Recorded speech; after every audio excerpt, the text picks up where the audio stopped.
So thank you everybody for joining us today. My name is Lee St. James and I'm the Managing Director of the Urban Robotics Foundation. You're here to participate in a panel discussion called Sharing Public Spaces with Robots. Are you ready? I want to thank our sponsors today, which is the Intelligent Community Forum, and we're going to hear from Robert shortly about two of the cities that are presenting as well. But definitely we wouldn't be where we are without our sponsors and members. So thank you for that. The overarching theme of our work is this whole concept that Vern, who's our executive director and the global lead for the ISO 4448 new standard, technical standard for public area mobile robots, is that we have never before put machines that move freely among unprotected, untrained humans without proximate human oversight and or direct mechanical control. So these devices aren't just an evolution, they really are a next step forward in terms of where we're going with technology. And they require standards and new guidance. And that's really what the Urban Robotics Foundation is all about. Thank you so much to our members, partners, and supporters, many of whom are on the call today, and some of whom are just, you just see their logos. We've got the city of Hilliard with one of our guest speakers, Michelle Crandall, obviously ICF, and a few others. So I just want to say thank you again to those. And this is a quick overview for Vern and myself. I'm not going to take too much time because hopefully most of you know who we are, and we are happy to connect on LinkedIn and other things. We're really going to move quickly now into our panel discussion. So we have Robert Bell, who is the co-founder of the Intelligent Community Forum, and he's also the executive director of the Space and Satellite Professionals International. Unfortunately, Mark Emil Talaver came down ill today, but Kalle, Killar, who's the business director at the Tallinn Strategic Management Office, is able to step in, and I'm sure he's going to be a fabulous panelist. And we've briefed him very quickly, and we're all ready to go. And then we also have Michelle Crandall, who's the city manager at the city of Hilliard.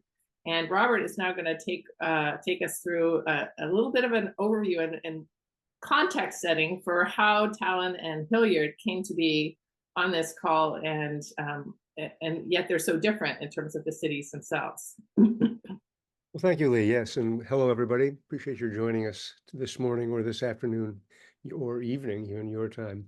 In fact, I saw a friend of mine from Australia among our crowd, so welcome.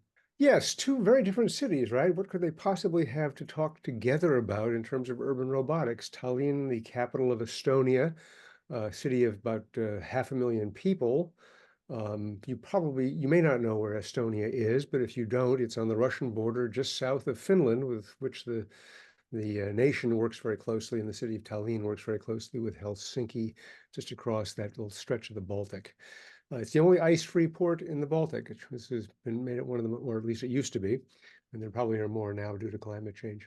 Over across the Atlantic, we have Hilliard, a city in the greater Columbus metropolitan area, which Columbus being the state capital of the state of Ohio, a population less than 1/10 the size of Tallinn. So the question is, what could this little American city, in a very nice place, by the way, I've been there, and Tallinn, which is also quite beautiful, what do they have in common? Could you give us the next slide, Lee?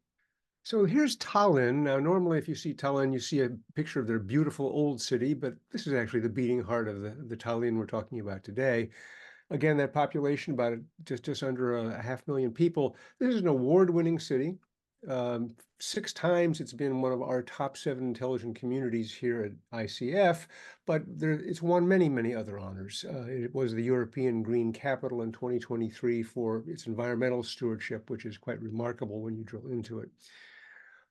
Among the things that distinguish Tallinn is an educational and innovation ecosystem that literally stretches from kindergarten through university to incubators, to accelerators, to innovation districts, more than one, and even a program called Test in Tallinn that our speaker, Mark Emil, who should have joined us, should have been able to join us, actually runs, and it's all about attracting the world to come and use Tallinn as a test bed, which is quite challenging, as you can imagine. It also has, and has had for a very long time, a world-leading e-government program offering hundreds of services. It's actually where the digital transformation of Tallinn began. And in addition to those services, which, I mean, just the gamut is unbelievable, from healthcare to housing to schools to everything else you can imagine. It's also used very seriously to build trust and citizen engagement across the community, and it's used for that reason by just about all the citizens. And it's the last thing you need to know about Tallinn is probably the most amazing. This is a place that prior to 1991 had pretty much never been an independent nation. Somebody had always ruled it. But in 1991, the Soviet Union's collapse led them to become an independent nation. And they were obviously not in very good shape at that point because of that long occupation. Over a plus 30-year rise, they have grown and grown and grown and innovated and changed and are now known as the startup capital of Europe on a per capita basis. So that's an amazing transformation. Next slide. So Hilliard, how can we possibly compare the two? Hilliard is, again, a small city. It's also an award-winning city. In 2023, it became one of our top 7. It just repeated that feat this year in our current awards cycle. Hilliard has quite a few things going on. One of them is the high-FiO fiber network, originally built as a dark fiber network to serve business and government, expanding into becoming a middle mile or backbone network that gives the last mile providers, the internet service providers, a great high reliability, lower cost way to reach out from their networks. So that's been very effective in spreading broadband throughout, fiber-based broadband throughout that community. They did something very innovative in terms of working with those ISPs and coming up with some funding to enable every low-income household that's on that network to have service for free. And that's defined in America. A low-income household is typically defined as one in which the children in it are eligible for free lunch at their schools. So that's a creative approach that I haven't seen very many other places. But they also kind of punch far above their weight in terms of their partnerships. Amazon Web Service, so the cloud services giant, is in partnership with the city to bring technical and business education to its schools. So you see right there that they're thinking about how do we bring this generation up and get them equipped with the skills that they need, and how do we begin to create that? I talked about that ecosystem in Tallinn. How do we begin to create that? And they're taking very, very effective steps with some very big partners. They also created something called the Hilliard City Lab, again, to create a place where young people as well as established entrepreneurs can come to prototype and implement technologies in partnership with a local incubator. So you see the outline of the same kind, fundamentally the same kind of innovation ecosystem that Tallinn has so successfully built, of course, at a completely different scale, appropriate to what Hilliard's size, the number of people it needs to employ, the size of its economy. So all along here, as you listen to both Michelle and Kalle, be listening for those similarities, because they're quite remarkable when you dig down. Lee, thank you. Thank you so much, Robert. So for anybody on the call who hasn't seen a range of public area mobile robots, we wanted to just show this short collage and just remind you that we do have a free download available on our website, which is called our Executive Guide to Public Area Mobile Robots. And that is really to say that these robots look different, but they also perform different tasks. So there's lots of different use cases that we can talk about, but there's also other types of mobility innovations that we're going to hear about on the call. Hilliard's doing some really amazing things with drones and things like that. So what we're really talking about here is how to share public spaces with these innovative new technologies. And I'm going to now hand it over to Bern, who's going to lead our panel discussion with some questions. If our participants, or if our audience has questions, please type them into the chat. I'll be monitoring the chat during the panel discussion. And then we'll open the floor for those questions after the probably in about 30 minutes or so. And then we'll wrap up just before 11 a.m. our time, and look forward to the discussion. So I'm going to stop sharing my screen, and you're welcome to turn your camera on if you like. We like being friendly and so forth. And yet, if you want to keep your camera off, that's fine too. I don't want to make anybody feel uncomfortable. And I'm gonna stop sharing. Stop sharing. So we're all set. Bern, over to you. Thank you. And thank everyone, each one of you for not only for sponsoring and joining as panelists, but thank all of you for joining us in the conversation today. I'm going to trigger off from what comments that Robert has just made. And I'm going to ask each of our panelists a couple of sort of questions about technology issues in general, following from what Robert said, and then turn to questions that are specific about robotics.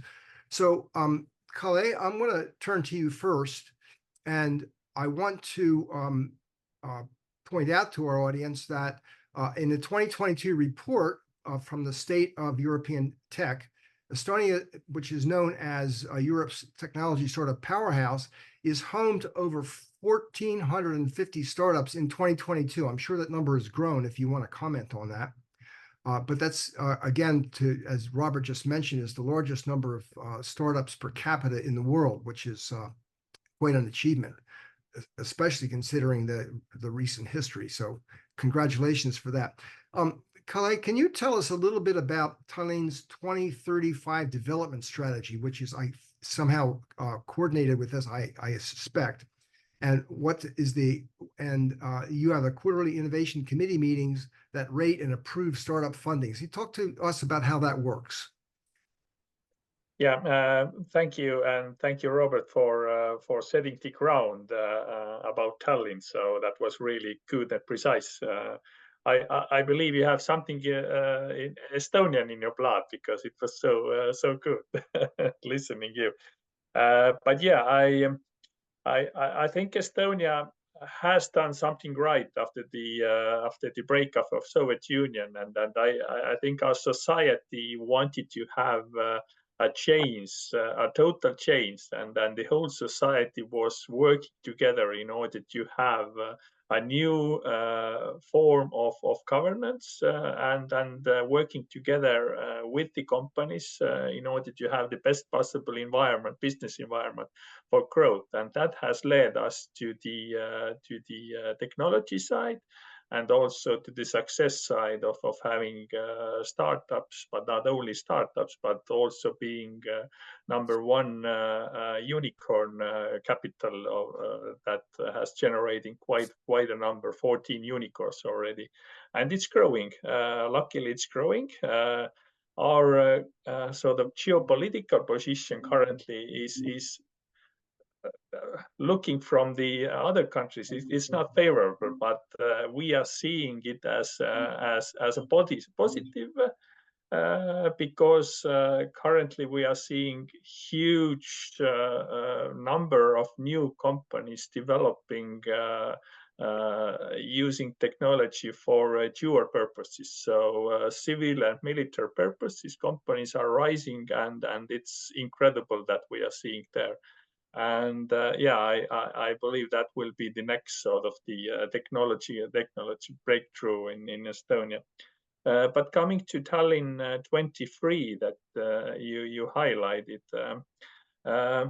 it goes very much in line that we as a country have been doing in order to create the environment for innovation, to being green and global, so adopting new technologies, being tolerant to having our environment changing, and this green and global goes through different categories in our Tallinn 23 strategy.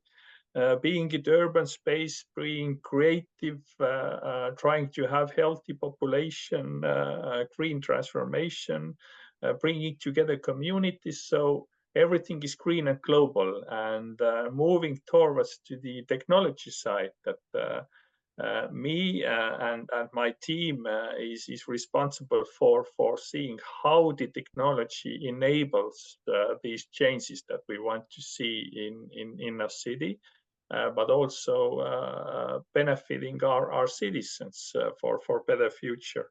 And this is what we have done in the sort of innovation committee, that we are using both monetary support, but also Test in Tallinn program in order to bring new technology for the benefit of the city and its citizens, but also seeing the sort of mutual aspects in this technology. So we are welcoming also companies that have a technology that they see that can be tested and can be transformed into the global success at the later stages. So, but yeah, I think the innovation committee is the key how we ensure that the Tallinn 2030 innovative site is secured in everyday life of testing technology and bringing it forward. So and in addition, what is a good thing there that we have included also the political leadership to the innovation committee. And what we are doing daily is reacting on the legislatory side. So if we see that something is not working properly, implementing the innovation and technology, then we are straight away proposing new legislatory changes or processes or increasing the capacity of city organizations. So we're trying to be as operative as possible and reacting to the problems that arise from this process. Yeah, I stop here. Thanks, Kalle. I just want to comment. It's very interesting that what I'm gathering as a critical issue, which you're pointing out. You mentioned tolerance early on, which is, of course, important because many of these technologies don't work the same way for everyone. And, technology might be good for many people, but not for everyone, and how that works. But your comments about political alignment, and especially your final comments about sort of regulatory responsiveness, these, we think, in our experience, these are very, very critical elements, and they all need to be aligned to have this work. So congratulations for aligning all of those things. And I think that's certainly a central cause for your success. But thank you. Michelle, I want to ask you to unmute. I'm going to ask you, Michelle, in a similar lineup, and I'm just going to underscore the comment that Robert made, is that your city absolutely punches way above its weight, and very impressed with that in terms of innovation. Can you tell us a little bit more about Hilliard City Labs, why it was set up or how it's set up? And also, while you're thinking about that or responding to that, so when it comes to initiating new pilot projects, what's the process that you use to evaluate companies that want to come and test something in Hilliard? All right, great questions. I do want to just start by saying, listening to Kalle and his colleague Mark a couple days ago, I think that Hilliard might be the mini-me of Tallinn. So there's a lot of overlap when it comes to startups and innovation and helping them along. And that's really, Hilliard City Lab is a realization of a vision, and so far very successful, that we want our city to be a lab, a place where startups and established companies can come, prototype new technologies in a real world environment. And we've been really successful with that because of what we offer to the companies. And I'll just highlight a few of the big ones. First of all, we offer up, similar to Tallinn, any of our infrastructure. So if a company comes in and they want to prototype something on our streets with our traffic signals in a park, on a sidewalk, we have over close to 500 cameras now throughout the city. So there's a variety of different things that through our technology or just our infrastructure, they can test their product. Robert mentioned Hi-Fi-O, which is our fiber network. We offer access to that. We now have close to 60 miles of fiber throughout our community, so that many of the companies that come in need access to that. We also have a commercialization incubator that we have partnered with closely and co-branded Hilliard City Lab. So if a company comes in and they need that type of space where they can share space, equipment, software, and have the expertise of those that are working in that space, we also offer that up, and they lease that space, but at a really low market rate. And then we also have a group of employees that we call our innovation ambassadors, and we will assign employees to help out with work hand in hand with these companies. When you think about a city, it's really many lines of business, and the people that come to work for cities have a lot of interesting backgrounds and talents that can help our companies that are coming in, either help them with ideas, help them set up, help them give them feedback on ways they might be able to do it better. So we're really kind of a live UX environment for some of these companies. And then we also offer innovation grants. So we have a development corporation, which is an arm of the city. And if a company establishes an office or lab space in the city, then we will offer them usually a matching grant. We have more than 40 companies that are at some stage in the Hilliard City Lab process. Many more startups in our community, but those are the ones that are actively engaged with Hilliard City Lab. Everything from drone technology to a sensor company, 3D printing, EV charging station, several software platforms that are in a variety of sectors. So that's a real kind of quick overview on what Hilliard City Lab is. I think your second question was around how do we evaluate new companies or new ideas that are coming in to the city.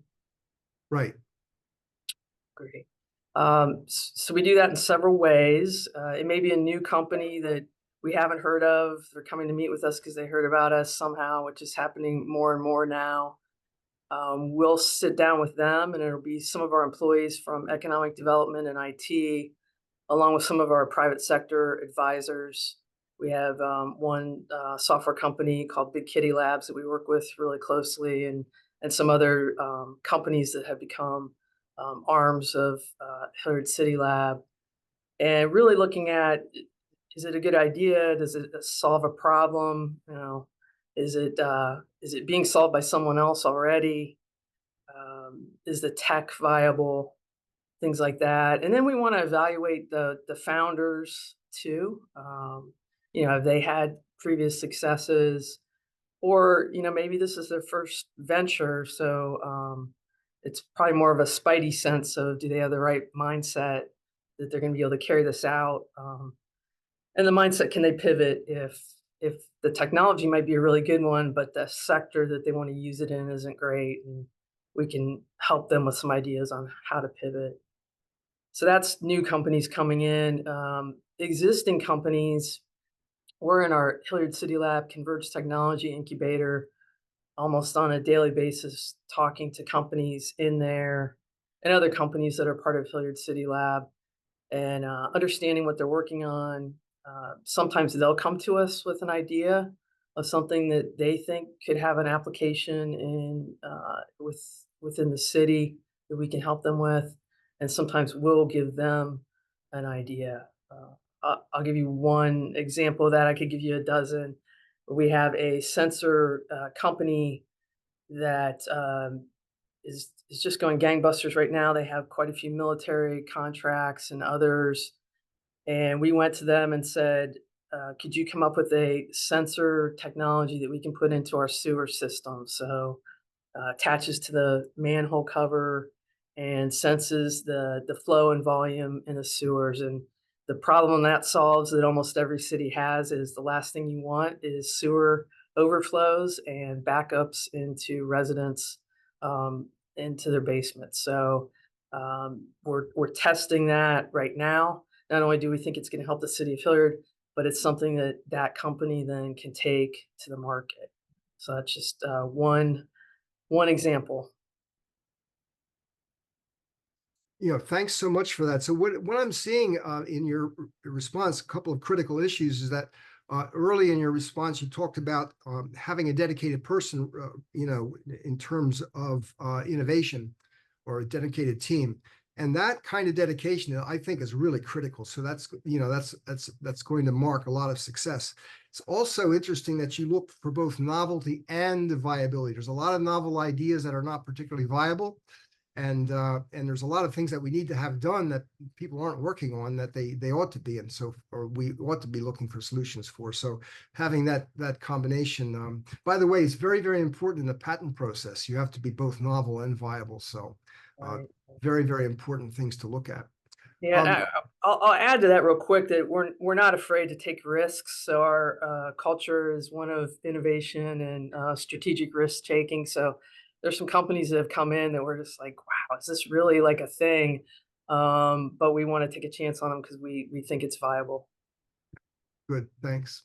So Robert, I'm going to move to you for an introductory question. Mine's very general. Sorry to leave you with such a general question, but obviously you already know, and you see here in this conference, there's a growing range of technologies that impact the use of public spaces, walkways, and roadways, which is kind of the focus for mobile robotics. There's always many accessibility and environmental benefits that are spoken about when these ideas are promoted, but there's also a lot of complexities in deploying them, not only just complexities technical, but also social and infrastructural complexities and so forth, especially with, again, mobile robots out in public space. So what are your thoughts about how cities can best prepare themselves for this kind of a future? Sorry. No, no. Actually, it was a great question that you were kind enough to share it to me in advance so I could think about it. People love technology that helps them, and they absolutely despise a technology that is either being shoved down their throat or is just a nuisance, right? And most of us who use technology are very familiar with the nuisance value that it tends to bring into our lives. So what that basic idea says is that if cities want to implement robotics, and if they want to welcome robotics innovators, create that ecosystem, that environment that both Kalle and Michelle talked about, the people of the community are actually the biggest potential barrier to that, as well as its greatest possible champions, right? So you've got this double-edged sword, and you need to figure out how to get the right answer out of it. So one of the things that we do tell communities is you really do need a community engagement strategy around this issue. So you have to find the people who care about it, because not everybody will. You need to educate them if where required. You need to get them to weigh in on what they want, what's their vision of how this could work in the community or not, as the case may be. And that can be a formal process. I think, you find that in many, many cities. But it can also be fun, because one of the things that robotics has going for it that most other technologies don't is, this is fun stuff. Kids love this. You could actually engage families. You could create a lot of nice buzz around this and actually attract greater interest to it. Some of the cities that we've studied, especially it's more common in Europe than the United States, although Hilliard is already there, they really work to turn their citizens into scientists who are in a living laboratory, right? Those people who are engaged in this are advisors, they are testers, they are critics, obviously very well educated critics, and also champions, right? Because they have engaged, they've now have a stake in this.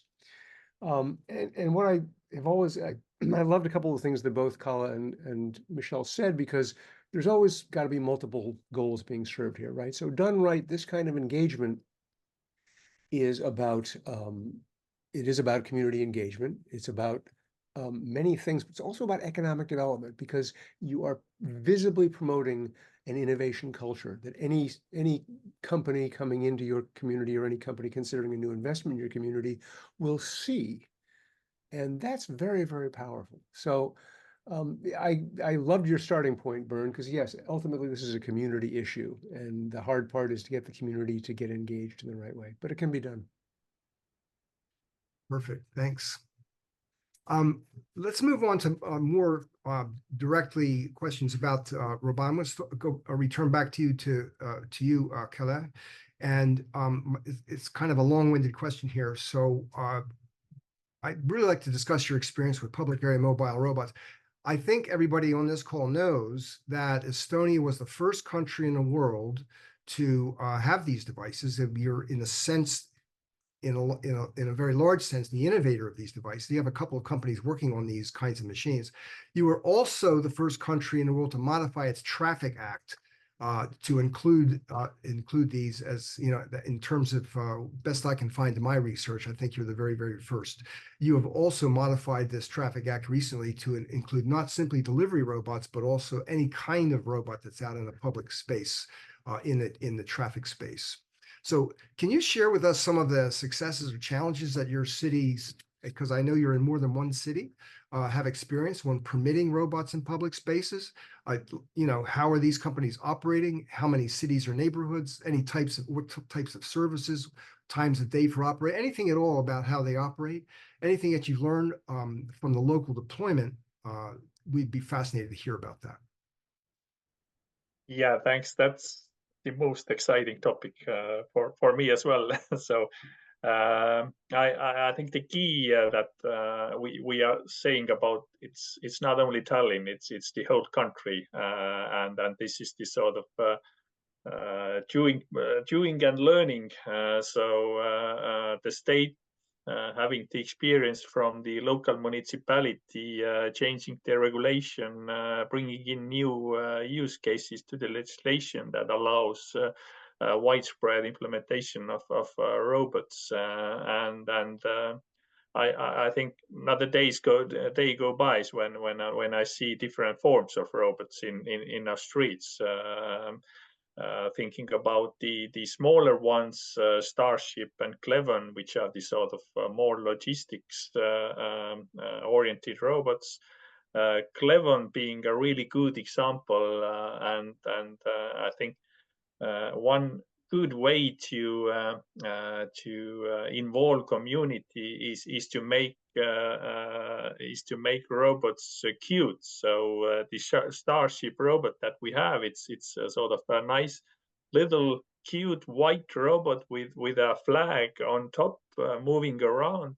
So there, what we had a couple of years ago, a huge snowstorm in our country, and people were helping robots to get along in pedestrian ways. And this was sort of so heartwarming that our citizens have embraced and seeing them as part of our community. But I think that's the overall approach of our community, that we expect things to be digital, we expect things to be easy and helping our lives, and that's how the relationship with robots is developing as well. And thinking about wider scale than Auvetech, which is the sort of self-driving bus in our different city districts, is again a good example how you solve the last mile solutions in a country which is sort of quite sparsely populated, and we can't afford to have the perfect public transport all over the city and the country. So and of course, one that was launched recently, 10 Lines, which is a company that paints the traffic lines, again bringing huge amounts of savings for the city, plus environmentally friendly, and again attracting attention that things can be done differently without closing all the roads, but the robot can be really operative and doing it quickly. So these are, I think, some examples that I can bring for now.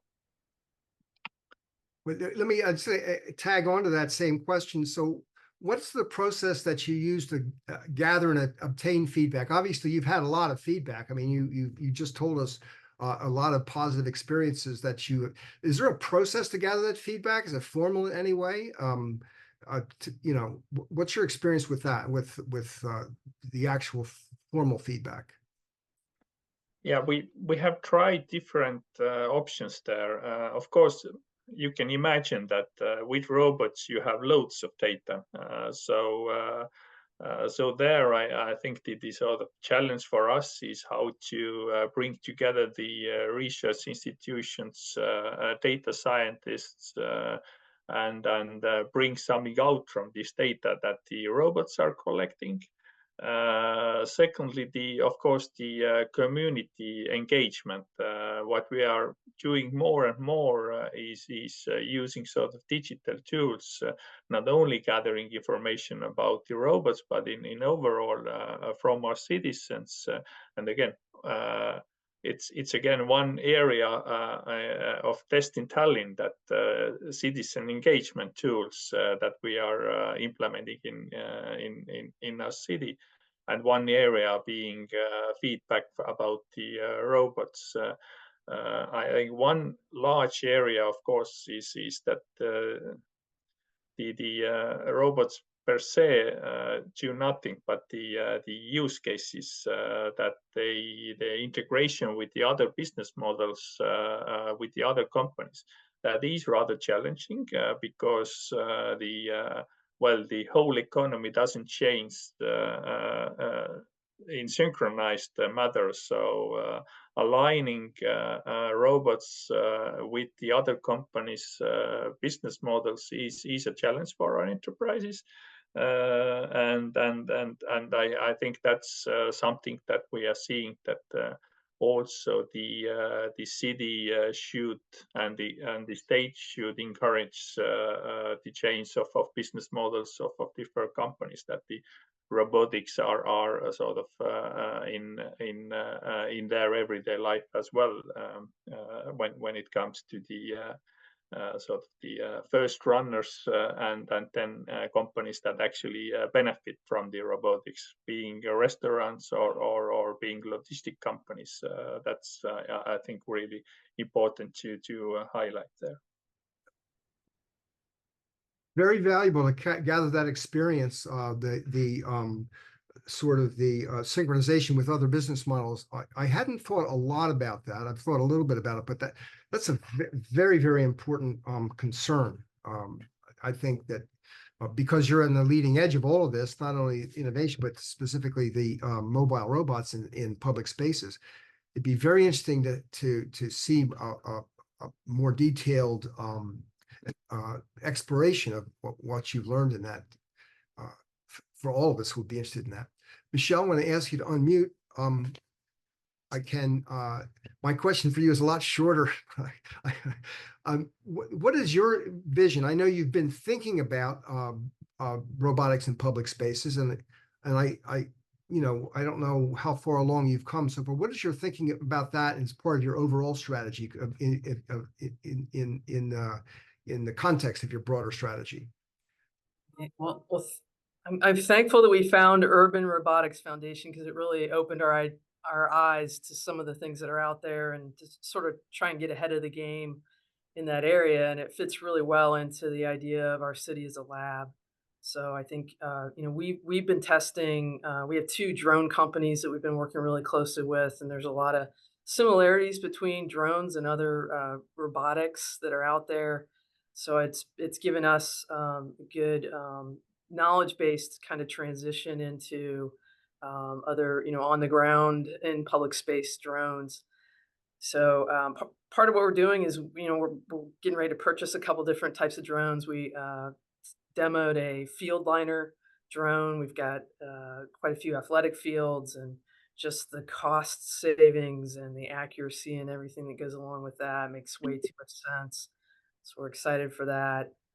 We also want a social type of greeter drone. Robert mentioned this can be kind of a fun space to be in, and residents respond usually really well to that. So we're gonna have our incubator, some of the people in our incubator work on the technology piece of that, and we hope for it to be a greeter robot for our new recreation and wellness center that will open next June.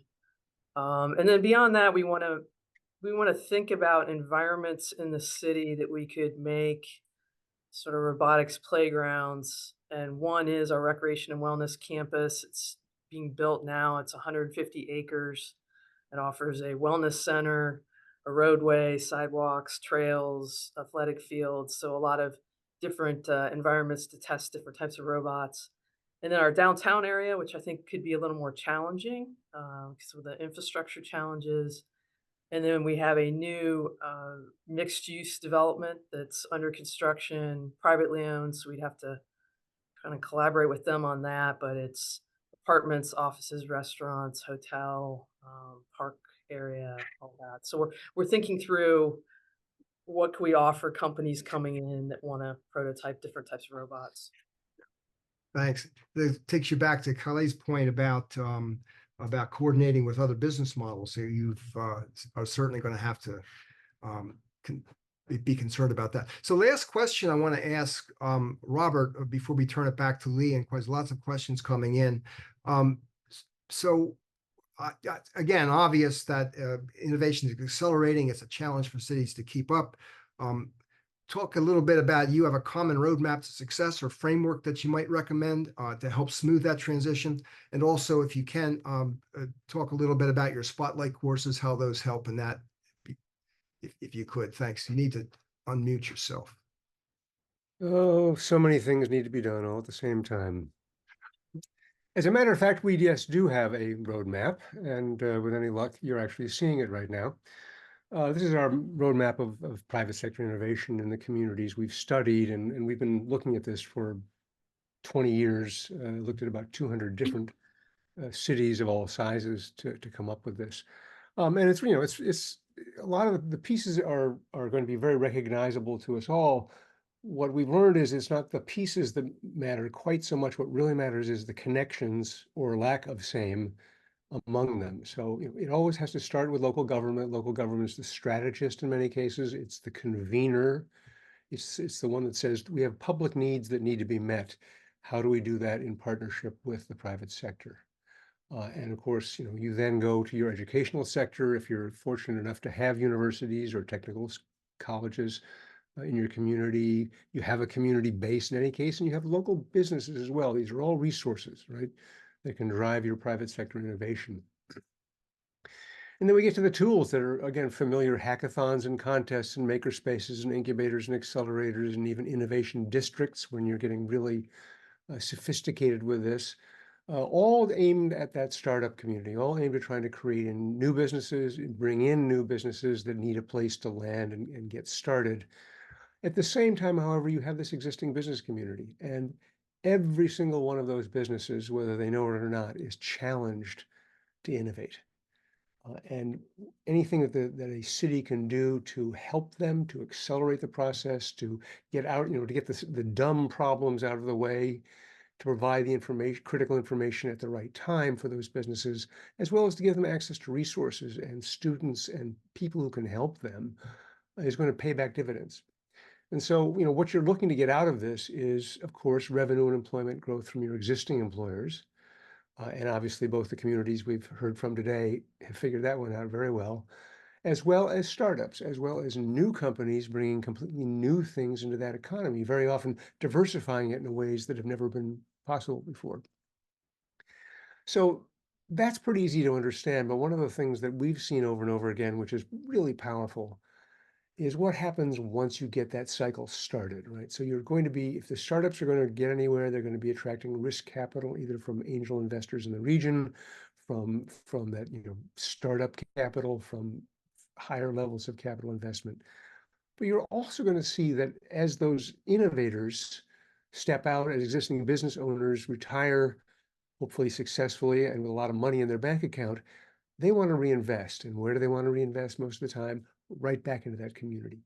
And so you can get this multi-generational accelerator going to make your community extremely innovative. It takes a lot of patience, takes a lot of structural or design thinking, if you will, to say this is what our economy needs to look like. How do we get there? But I think you've seen, again, already the examples of that in the real world as opposed to this model. So Bern, that's us. And in terms of, let me unshare here. In terms of yes, our spotlight course you mentioned, thank you. We are actually working with you on one of those at this very moment. It is part of a larger program that we call the Community Accelerator. And we've taken that 20 years of distilled learning, turned it into a set of 1-hour online courses, which we're often present in workshop format where organizations want to do that. We've done that with EDAC in Canada, as well as with the Economic Developers Association of Australia. And it basically is your short course. There's 7 of them, 7 hours, and some hard thinking later. You can walk away going, gee, now I know how to do this. So that's the news, and we look forward to adding a course from URF in it. Hope you're on mute, sir. Yeah, thank you. Thanks to all the panelists for the answers to those questions. Lee, let me turn it back over to you because our audience has lots of questions as well. Thank you so much, Bern, and thank you to our speakers for a great conversation. I do have a short question here that I think it's both for Kalle and for Michelle. And that is there a problem dealing with vandalism to robots going about their work unaccompanied? And I know I would say maybe and drones as well, Michelle, because I know you don't have on the ground experience right now with robots, but Kalle, do you want to start off with that in terms of vandalism? And I'm not thinking, maybe it's not in Estonia, maybe you guys have a culture of welcoming it, but maybe when the robots go to other countries. So tell us what your thoughts are there. Yeah, as I said, when the robot is cute and overly polite, then there is not a lot of space for vandalism. On the other hand, when we are having a lot of electric scooters in our town, this is a huge problem, the vandalism, and this is what you see, that the user left or leaves the scooter somewhere lying around, and it triggers the vandalism. On the other hand, the computer or the robots never do such things. They respect the pedestrian, they stop at the traffic signs, so they behave perfectly. And that's what we are seeing also in the other countries, that if we replicate the same approach, that they are sort of sympathize for persons and then they are polite, then there are really little cases of vandalism.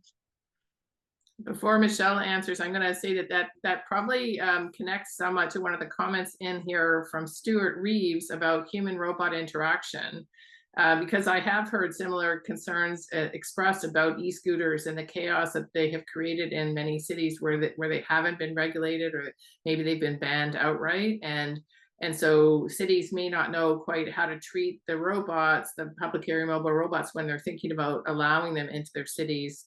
And they may think of the bad experience they had with e-scooters. And the work that we're trying to do with Urban Robotics Foundation is really to help prepare cities and have them realize that there are differences. So yeah, we actually have a comment in, or a review in our executive guide about e-scooters. So thank you for highlighting that. Over to you, Michelle. So we haven't had any experience yet with vandalism with our drones. We're flying those and bringing them back in. Vandalism is something that every city deals with, and I think it's something that we'll have to look at for drones as well. I did recently see a security drone that somewhere in the city of Cleveland they were using, and they mentioned that they had built it to be essentially vandal proof, and it weighs 400 pounds and reinforced, and it's filled with cameras. So I guess if you did want to go mess with that particular robots, you're gonna eventually maybe be caught. But yeah, we haven't had a significant experience yet with that. Okay, great. And yeah, may I come in about the drones? Then of course.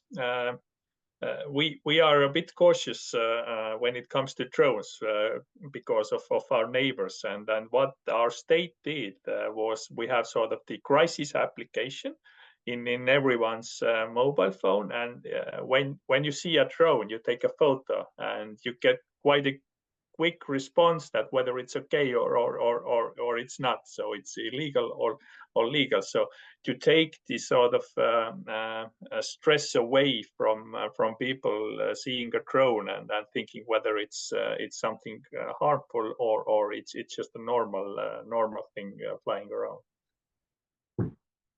Michelle, did you want to respond? Or I don't know if that's something you're experiencing with your experience with drones, and now that you're moving to beyond visual line of sight.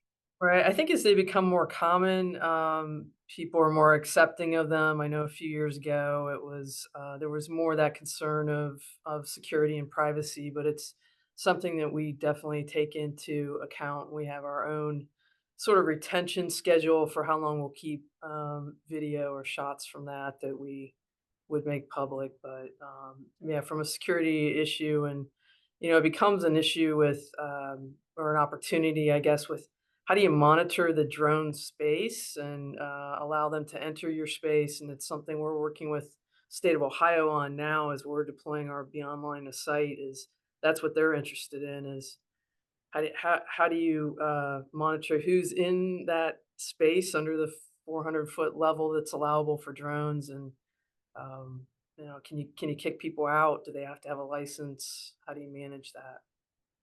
Okay.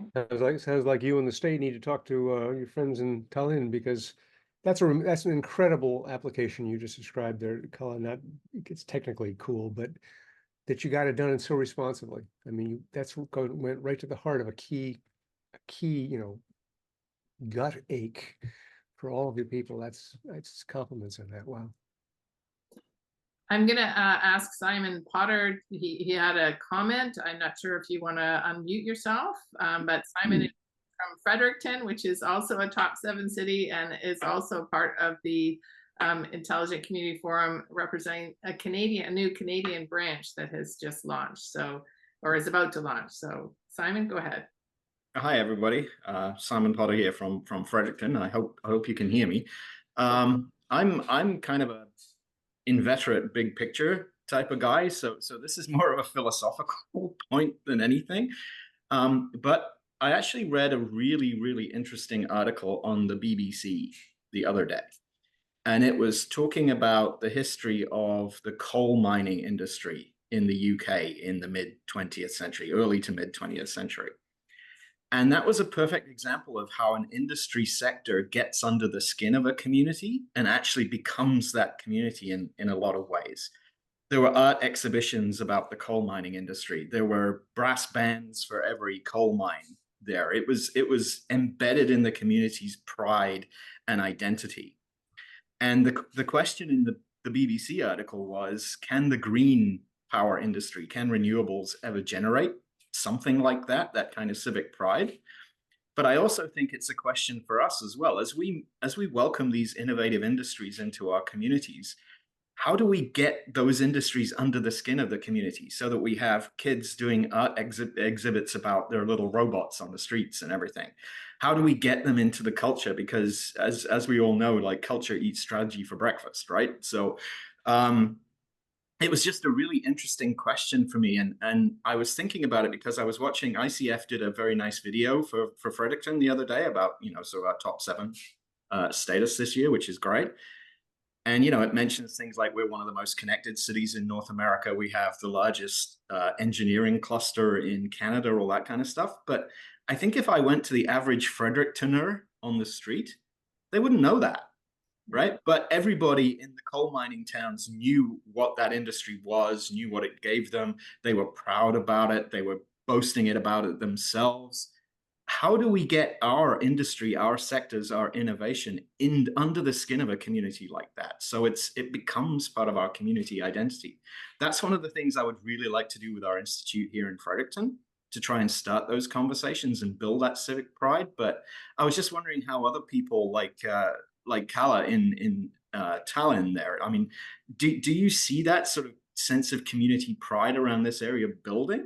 Is that the kind of thing you're trying to focus on there? I just had that comment, and I suppose it turned into a question. Thank you, Kalle.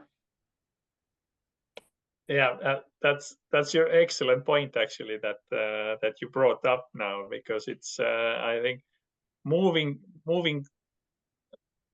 forwards, it's also I think key question, and not only about robotics but also AI and how it is included in our lives, and how do we make it a community feel that and how do we find the common part, that who we actually are, and how do we define ourselves, because I think we still are in a progress in there, that yes, Tallinn is very sort of embracing the innovation, accepting the robots, but this is just the beginning of this long path, and I think it's for us also really important to work together with our community and to define the who we are, and actually have this feeling that also develops our societies further. So really good points, Simon.